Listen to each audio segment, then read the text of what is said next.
कौन बनाया secular? Secular अभी बना है।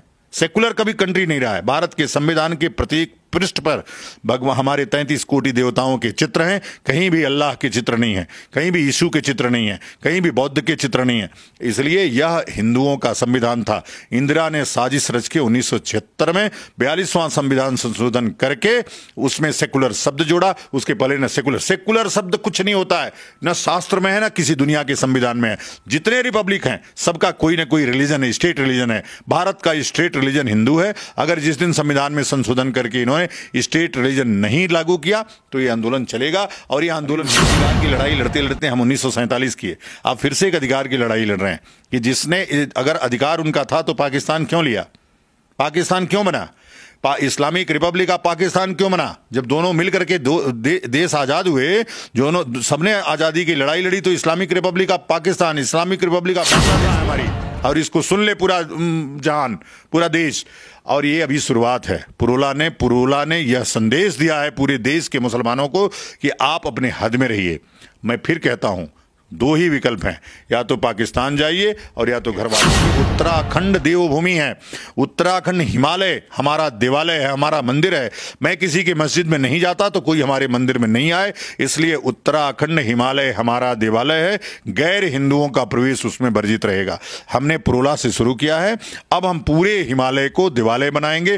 किसी एक भी गैर हिंदू, जब मैं बोलता हूं तो उसमें बौद्ध भी आते हैं, उसमें ईसाई भी आते हैं, और उसमें ये भी मुसलमान भी आते हैं। मैं तीनों लोगों को रहने नहीं देंगे हम लोग। चाहे सवाल तो ये है ना, लोकतांत्रिक देश है, सभी धर्म के लोग यहाँ रहते हैं। मैं वही तो कह रहा हूं कि हमारा मंदिर है, वो धर्म यह नहीं सिखाता ना आप। इसीलिए मुस्लिम एक्ट अलग है। आप इसी पे बात कर रहे हैं, यूसीसी पे। हम चाहते हैं कि एक तरह का कानून हो। हम इसलिए नहीं रहने देंगे कि आप अपने घर में किसी को घुसने देंगे। मंदिर हमारी आस्था का केंद्र है। जाकर के आप उसमें नमाज पढ़ेंगे, आप उसमें घुसेंगे, उसमें प्रवेश करेंगे, उसमें मांस और मदिरा का सेवन करेंगे और हम जाने देंगे आपको?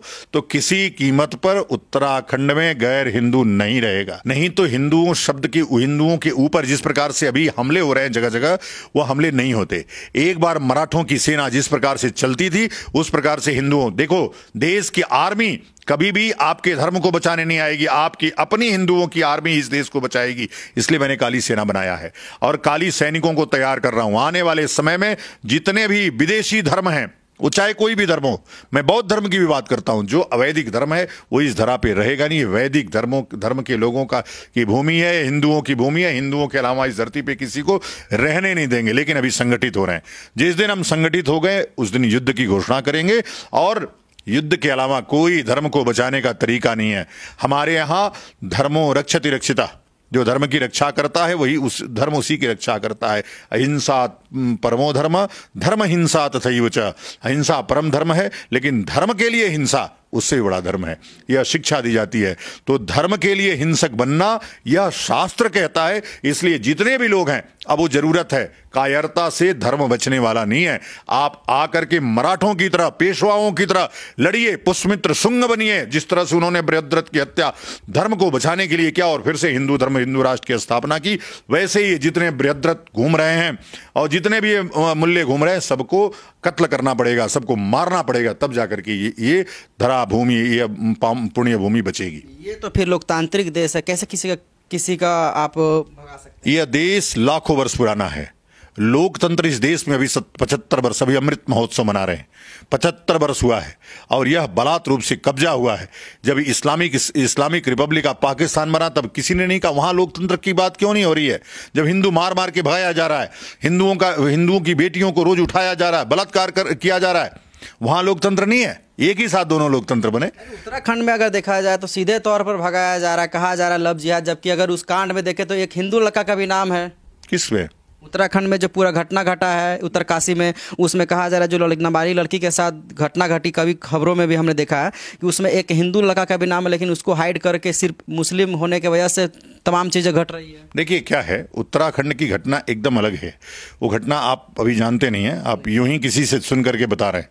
वो घटना पूरी तरह से लब जिहाद की घटना थी। नाबालिग लड़की थी जिसका अपहरण हुआ था, अपहरण करके वो घर में रखा था और घर में उसमें अपहरण करने में कोई हिंदू, अब ये जितने भी वामपंथी मीडिया है वो एक हिंदू लड़का है, उसका नाम छुपाया, वो हिंदू लड़के को लाओ सामने, वो कौन हिंदू लड़का जिसका नाम आ रहा, एक भी हिंदू लड़का नहीं है।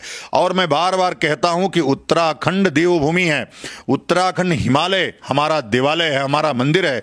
मैं किसी की मस्जिद में नहीं जाता तो कोई हमारे मंदिर में नहीं आए, इसलिए उत्तराखंड हिमालय हमारा देवालय है, गैर हिंदुओं का प्रवेश उसमें वर्जित रहेगा। हमने पुरोला से शुरू किया है, अब हम पूरे हिमालय को देवालय बनाएंगे। किसी एक भी गैर हिंदू, जब मैं बोलता हूं तो उसमें बौद्ध भी आते हैं, उसमें ईसाई भी आते हैं और उसमें ये भी मुसलमान भी आते हैं। मैं तीनों लोगों को रहने नहीं देंगे हम लोग, चाहे उसके लिए कुछ भी करना पड़े। क्यों नहीं रहने दीजिएगा? सवाल तो ये है ना, लोकतांत्रिक देश है, सभी